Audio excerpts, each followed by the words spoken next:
Hi எல்லோரும் எப்படி இருக்கீங்க? இன்றைக்கி நம்ம என்ன பார்க்க போகிறோம்னா எறாத்தொக்குன்னா எல்லோரும் செய்கிற மாதிரி கிடையாது. எங்கள் வீட்டு ஸ்டைல் எறாத்தொக்கு. இப்போ தான் எங்கள் சேனலில் ஃபஸ்ட் டைம் பார்க்குறீங்கன்னா சப்ஸ்கிரைப் பண்ணிக்கங்க. பக்கத்தில் இருக்கிற பெல் ஐக்கானை ப்ரெஸ் பண்ணிக்கோங்க. வாங்க இப்போ எப்படி செய்யுதுன்னு பார்க்கலாம். 1/2 கிலோ எறா எடுத்துருக்கேன். அதில் மஞ்சள் போட்டு நல்லா கழுவி எடுத்துருக்கேன். 4 வெங்காயம் எடுத்துருக்கேன். உங்களுக்கு தேவையான அளவு நீங்கள் எடுத்துக்கோங்க. நல்லா பொடியாக நறுக்கி எடுத்து வச்சுருக்கேன். உங்களுக்கு எப்படி தேவையோ அப்படி நீங்கள் அரிஞ்சிக்கோங்க. நான் 5 தக்காளி எடுத்துருக்கேன். அதை பொடியாக நறுக்கி வச்சுருக்கேன். உங்களுக்கு தேவையான அளவு நீங்கள் போட்டுக்கோங்க. முதல்ல எண்ணெய் ஊற்றிக்கோங்க. இது கொஞ்சம் எண்ணெய் நிறைய தேவைப்படும். 1 ஸ்பூன் கடுகு போட்டுக்கோங்க. கடுகு பொரிஞ்சு முடித்த உடனே வெங்காயம் போட்டுக்கோங்க. இது நல்லா வதங்கி வரணும்.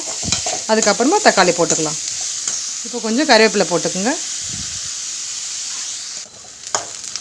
இப்போ வெங்காயம் நல்லா வதங்கி வந்திருக்கு. இந்த ஸ்டேஜில் நம்ம தக்காளி ஆட் பண்ணிக்கலாம்.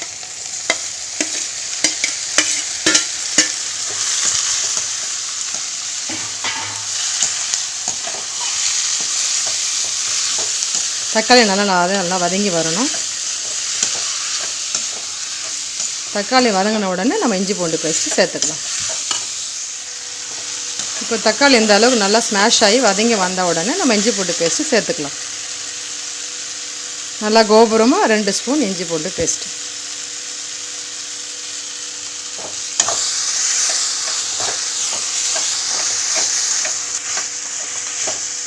இப்போ இஞ்சி பூண்டு பேஸ்ட்டு போட்டு நல்லா வதங்கி வந்துடுச்சு. இந்த ஸ்டேஜில் நம்ம உப்பு மிளகாத்தூள் போட்டுக்கலாம். இப்போ உப்பு தேவையான அளவு போட்டுக்கலாம். இது தேவையான அளவு மிளகாத்தூள் போட்டுக்கலாம்.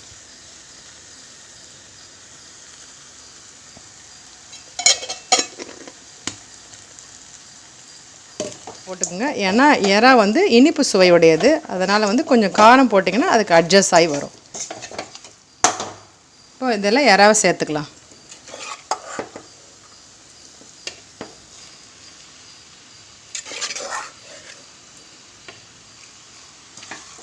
இப்போ எறாவை போட்டு நல்லா 2 பரட்டி எடுத்துக்கோங்க. தேவையான அளவு தண்ணி ஊற்றி குக் பண்ணிக்கோங்க. இப்போ தேவையான அளவு தண்ணியை ஊற்றிக்கலாம்.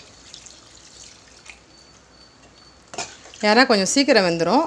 அதனால் நீங்கள் உங்களுக்கு தேவையான கிரேவி எவ்வளோ வேணுமோ அந்த அளவுக்கு வந்ததும் நீங்கள் ஆஃப் பண்ணிக்கோங்க. இது நல்லா ஃபாஸ்ட்லேயே இருக்கட்டும். நல்லா கொதி வந்த பிறகு ஸ்லோ பண்ணிவிட்டு உங்களுக்கு தேவையான அளவு கிரேவி வந்தவுடனே ஆஃப் பண்ணிக்கோங்க.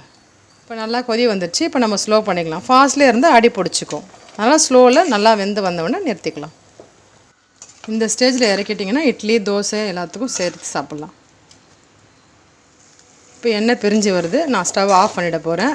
இந்த நேரத்தில் நீங்கள் பெப்பர் வேணும்னா சேர்த்துக்கலாம். அது ஒரு டேஸ்ட்டாக இருக்கும். நான் போடலை, நீங்கள் வேணுன்னா போட்டுக்கோங்க. இப்போ கடைசியாக கொத்தமல்லி போட்டு நான் இறக்க போகிறேன். அவ்வளோதான், சுவையான எறா தொக்கு ரெடி.